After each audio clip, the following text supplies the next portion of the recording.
en un an, 10 000 ont mis la clé sous la porte. Et que vous allez être radié du registre du commerce. Nous avons subventionné et nous avons perfusé toutes nos entreprises. Sauf qu'un jour, il faut passer à la caisse. Et ce jour, c'est maintenant.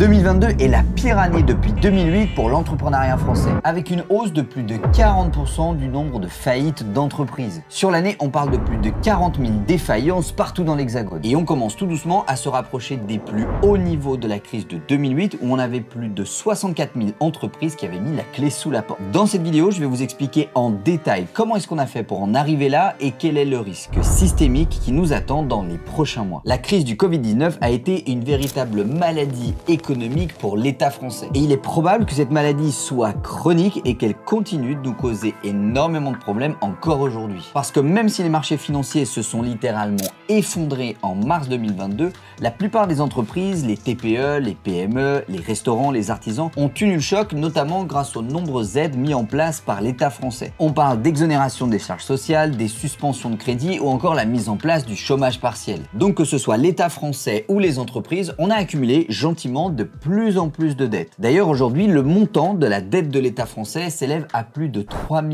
milliards de dollars. Et bien sûr, c'est un fardeau qui est de plus en plus difficile à porter. Suite à ça, comme si on n'avait pas assez de problèmes, en février 2022, la guerre en Ukraine éclate. Des conflits partout, des problèmes diplomatiques dans toute l'Europe et même dans le monde entier. Tout ça nous a gentiment mené à une inflation qui explose à la hausse avec plus de 6,1% d'augmentation en 2022 et c'est pas prêt de s'arrêter. Et la conséquence de tous ces problèmes géopolitique pour le français, c'est un grignotage progressif de son pouvoir d'achat. D'ailleurs, ça a déjà commencé depuis très longtemps, puisqu'en fait, dans les années 2000, un caddie de course qui valait 75 € vaut aujourd'hui plus de 100 €. Tout cela n'est pas prêt de s'arrêter et c'est probablement des jours difficiles qui nous attendent dans les prochains mois, voire même les prochaines années. Mais il y a un problème de fond qui est encore plus important. En France, il faut savoir que seulement 40% de la population paye des impôts et donc contribue à l'économie nationale. Et la majorité de ces impôts, comme vous pouvez le voir sur ce graphique, vient notamment de la TVA, de l'impôt sur les sociétés et de l'impôt sur le revenu. Et qui est-ce qui paye dans plus de 80% des cas ces impôts? Les entreprises, les entrepreneurs, les indépendants et les professions libérales. Tout cela pour payer les écoles, les hôpitaux, les infrastructures, mais aussi les 33 milliards d'aides sociales qui sont versées chaque année à des personnes qui, dans la plupart des cas, ne payent aucun impôt. On voit bien que le système est complètement déséquilibré, notamment entre les entrées d'argent de l'État et les sorties d'argent. Et en général, dans une entreprise, quand les entrées et les sorties sont déséquilibrées à ce point-là, ce n'est pas du tout un bon signe.